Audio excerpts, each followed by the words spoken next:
Ki, ini kan sekarang ini kan banyak sekali di luaran sana nih, yang mereka mengakunya sih ustadz, ulama, kiai yang memperdebatkan tentang agama, gitu. Entah ya baik agama Islam itu sendiri maupun agama Islam dengan non Muslim, gitu. Itu menurut Aki bagaimana? Enggak, ini saya cerita dulu. Jadi waktu saya kecil dulu, saya mana tahu toh kalau Islam itu ada beberapa perbedaan gitu. Saya menyadari hal itu ketika saya di SMP, di mana waktu saya bersama teman-teman melaksanakan sholat Jumat berjamaah gitu di musola sekolah. Ada teman saya di samping saya itu namanya Roni. Saya masih ingat tuh namanya. Namanya Roni. Waktu syahadat kan saya perhatikan gitu, saya perhatikan telunjuknya itu dia gerak-gerak ya seperti itu. Kemudian seusai sholat, saya orangnya kan nggak mau begitu peduli gitu dengan apa yang terjadi ketika itu gitu. Hanya beberapa saat kemudian setelah selesai sholat, saya bertanya, tapi bertanya bukan langsung ke si Roninya gitu, ke teman saya yang lain. Saya bilang, kok si Roni sholatnya gitu ya sih? Kenapa? Itu kok telunjuknya pada saat tahiyat kok digerak-gerakan begitu? Kemudian teman saya menjawab gitu, ya usah dipikirkan, itu kan persis. Nah, oh persis itu apa? Ya dijelaskanlah persis itu. Oh, memang ada? Iya ada, ya itu buktinya katanya begitu. Nah setelah mendapat penjelasan seperti itu, saya nggak terlalu ambil pusing gitu.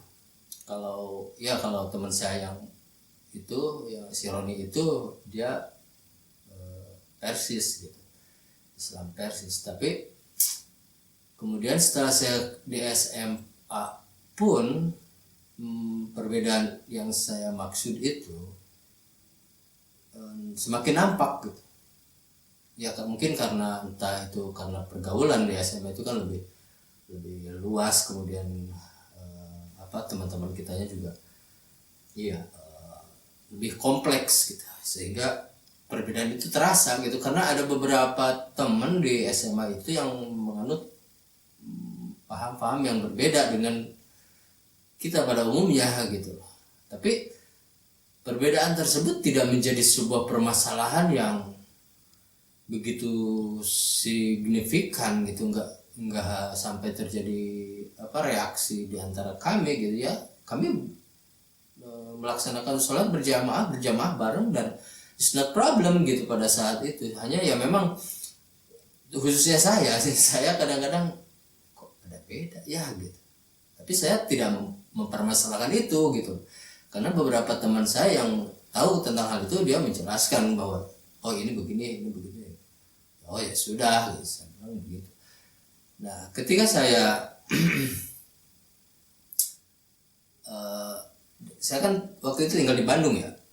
Kebetulan sekarang saya tinggal di Bogor, dan kemudian ternyata di Bogor ini ada beberapa perbedaan yang saya lihat juga gitu.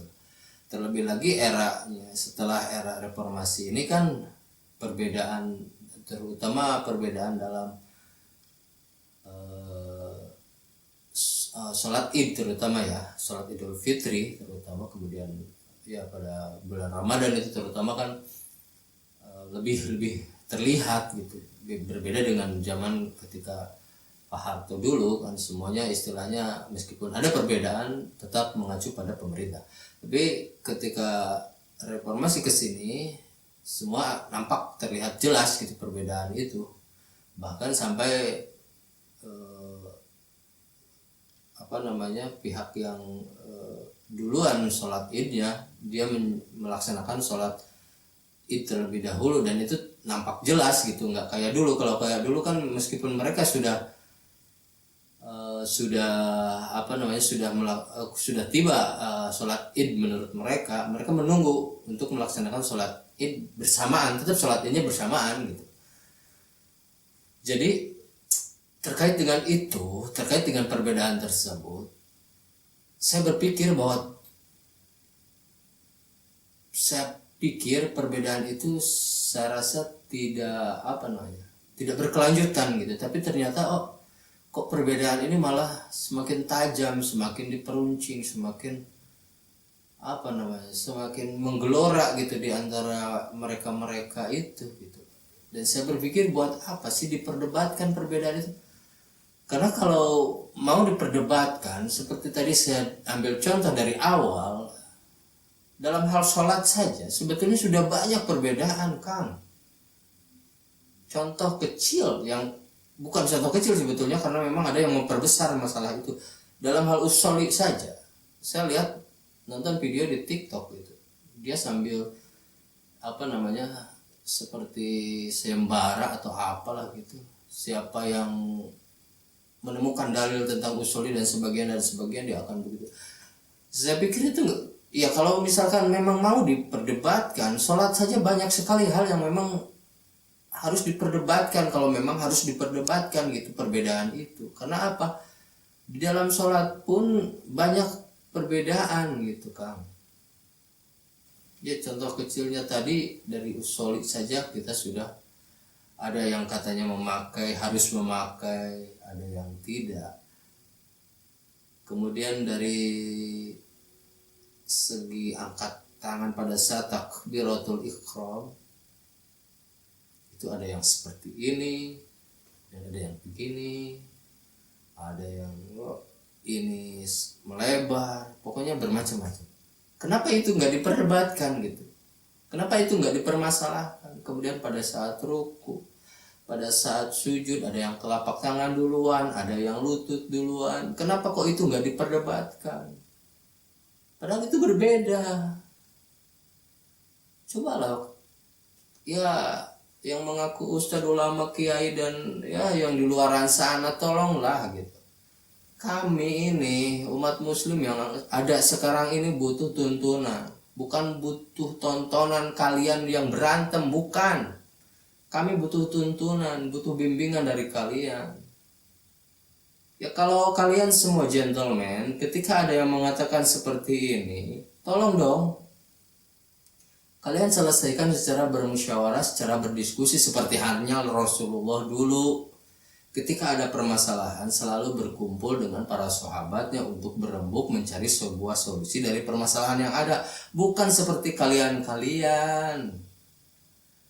yang berani berdebatnya cuma melalui konten. Saya nggak suka. Saya muslim juga, saya sedih gitu melihat kondisi seperti ini, Kak. Ya, karena mereka yang mengaku dirinya ustadz, ulama, kiainya ya seperti itu, nggak bisa dijadikan contoh. Sementara kami umat Islam ini, ya muslim ini butuh tuntunan, butuh teladan gitu. Sekarang ini nggak ada. Kalau ya, karena yang kami lihat mereka cuma berantem gitu, bukan memberikan contoh yang terbaik bagi kami. Terus kami mau ngikut siapa kalau sudah kayak begitu? Ya kan? Ya. Jadi begini, kembali ke permasalahan perbedaan itu tadi. Saya yang membuat saya tidak habis pikir itu itu tadi, sampai ada orang yang seperti itu. Tolong carikan dalil tentang ini, dalil tentang itu. Kalau ada yang menemukan, akan saya kasih jam yang termahal yang saya pakai. Itu apa maksud saya seperti itu gitu? Coba nalarnya dipakai. Saya nggak paham gitu dengan pemikiran otak-otak seperti itu. Saya nggak paham. Iya.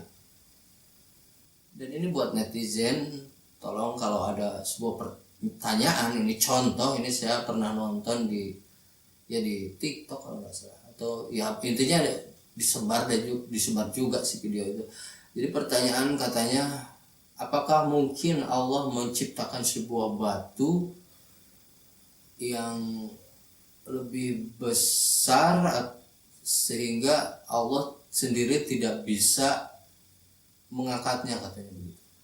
Ini saya wanti-wanti ya Kang ya, dengan pertanyaan seperti itu adalah pertanyaan yang menyesatkan. Tolong netizen pahami bahwa ketika mendapati pertanyaan-pertanyaan yang senada seperti itu, entah pertanyaan tentang apapun, intinya senada serupa dengan itu hati-hati bahwa itu adalah pertanyaan yang menyesatkan dari pemikir-pemikir yang radikal. Kalau maksudnya bukan radikal ya, apa ya, intinya menyesatkan lah. Itu pertanyaan-pertanyaan yang menyesatkan, dan seandainya dijawab pun dia tidak akan pernah mengerti.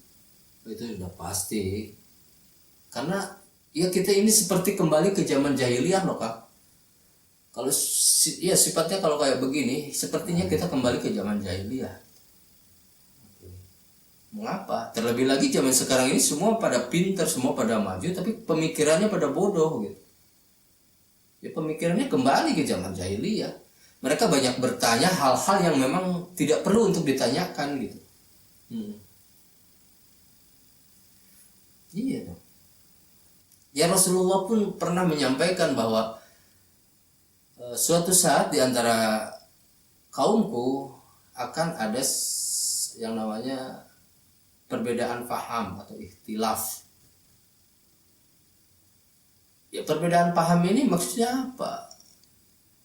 Ya perbedaan. Lalu siapa yang berbeda pahamnya ini siapa? Ya tentunya pasti orang-orang yang memiliki paham. Yang dalam hal ini adalah ustadz, ulama, kiai. Itu kan mereka yang punya paham, dan ternyata memang betul mereka itulah yang berdebat. Ya iyalah Ki. Ya kita umat muslim biasa mana berdebat, kita cuma ngobrol aja. Justru enakan kita gitu loh, nongkrong di pos kamling, kita ngobrol sharing lah tentang perbedaan inilah, perbedaan itu, kok ibadahnya begini begitu, itu sharing biasa. Tapi mereka yang berdebat di atas sana, yang konon katanya ustadz, ulama, kiai, debatnya minta ampun, bahkan sampai ada yang ngegebrak meja. Itu debat macam apa? Yang Rasulullah maksud, perdebatan tersebut akan membawa rahmat, bukan membawa laknat. Nah kalau nyatanya seperti itu, justru itu akan membawa laknat buat kita kalau perdebatannya seperti itu. Perdebatan yang bagus itu ya berdiskusi, ngobrol bareng, mencari sebuah solusi bersama-sama. Ya seperti ulama-ulama zaman dulu lah, makanya ada ijma atau kesepakatan para ulama. Nah itu maksudnya seperti itu. Nah kalau sekarang berdebat macam seperti itu, keputusan apa yang diambil, keputusan apa yang bisa disampaikan kepada umat yang tidak berdebat, kepada kita apa yang bisa mereka sampaikan? Ya karena ketika ustadz yang satu menyampaikan hal seperti ini, sementara ustadz lain menyampaikan hal seperti itu, dengan mengatakan ustadz yang di sana itu apa, bahkan menjelek-jelekan gitu. Saya nggak sukanya seperti itu, kok aneh gitu. Ya oke. Padahal nggak pakai otak lah semuanya.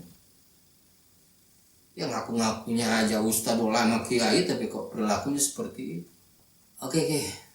Terima kasih atas penjelasannya. Yang mudah-mudahan para netizen dan ya mereka-mereka yang sedang berdebat di sana pada mengerti semua bahwa tidak perlu lagi ada yang diperdebatkan, karena agama sudah jelas, sudah nyata, dan agama sudah memberikan segala sesuatunya secara gamblang, secara nyata, secara detail tentang kehidupan ini. Gak perlu lagi yang namanya perdebatan tentang perbedaan, gak perlu. Oke, terima kasih, semoga bermanfaat.